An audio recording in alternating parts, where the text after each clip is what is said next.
Welcome to the 26 minutes Dakar. Rookies falter, young chargers fly. Who will be the stars of day two? After starring yesterday, navigation catches many people out, including our leader in the cars. How will they recover? Drama as Hans Stacey ends up on his side. Will he lose too much time? Will he be out of the rally completely? In World, we talk rivalry between the buggy teammates Alatia and Sainz.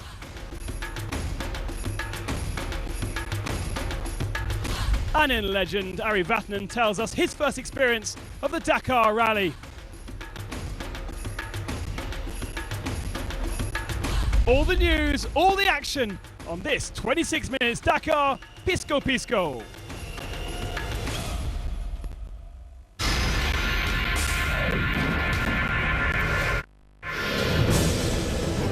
Previously in the bikes, day one went to Francisco Lopez, the Chilean, happy to be back on the top of the standings. I thought I was fast, but I didn't think I could win. Dakar has started, but the real challenge starts tomorrow. But watch out for this man, already a Dakar stage winner. Joan Barreira Bor has been flying all year on the Husqvarna and is one to watch.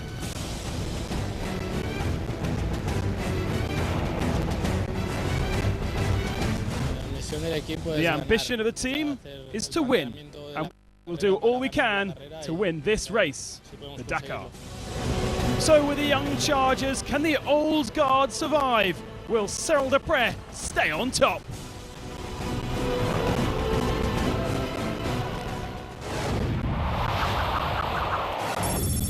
Today will be the first proper stage of the rally, 242 kilometers of sand and small dunes around Pisco.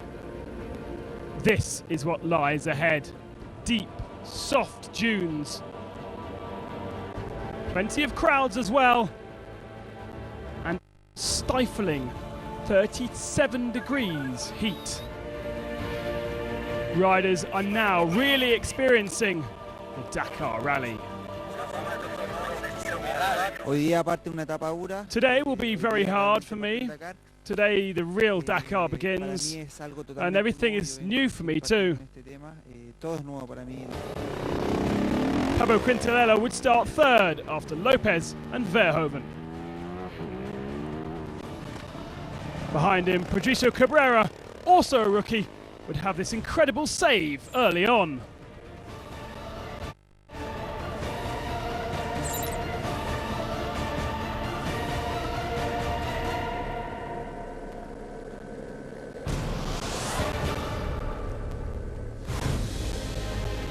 It might have been insignificant for the rally, but Lopez, who won on day one, verified that the Chilean is back on form.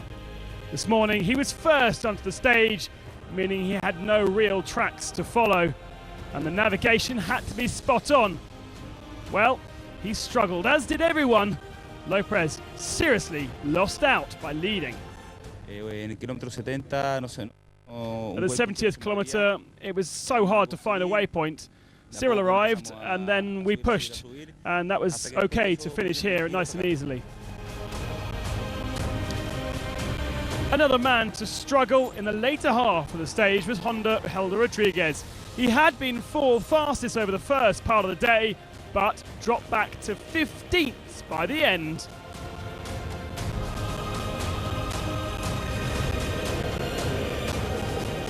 Cyril Depre also struggled with the early navigation and instantly dropped back 10 minutes from his rivals.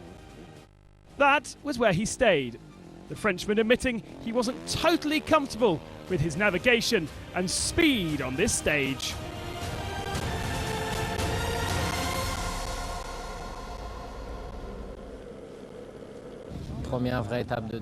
It's the first real stage of the desert, and we're in the dunes, and we're all trying to find a decent path. It really wasn't easy.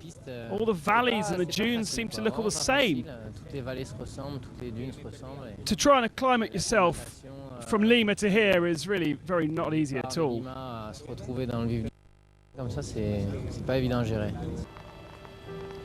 For Spaniard Faraz Gil, the rally looks to be over.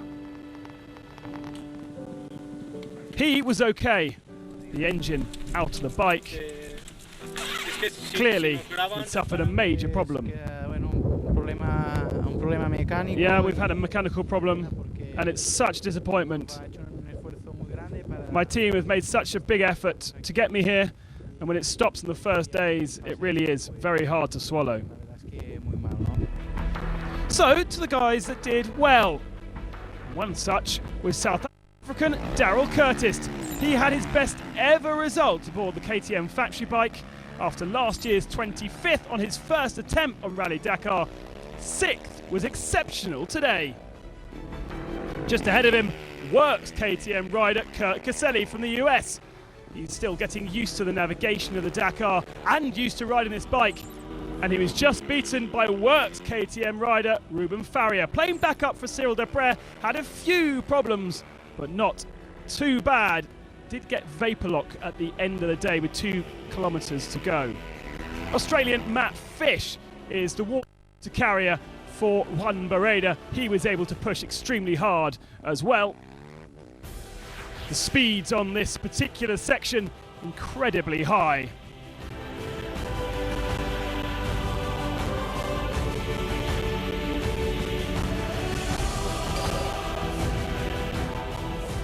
Without Mark Coma to support, Juan Pedrero was free to ride his own race.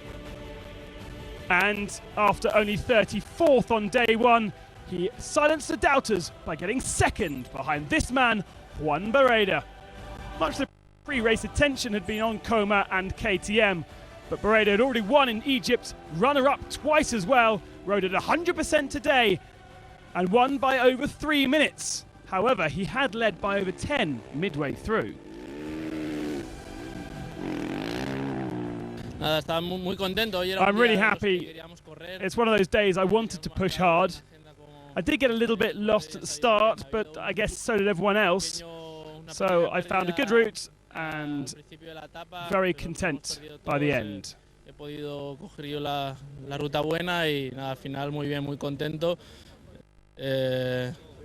A ver si cómo hemos terminado, pero muy contento.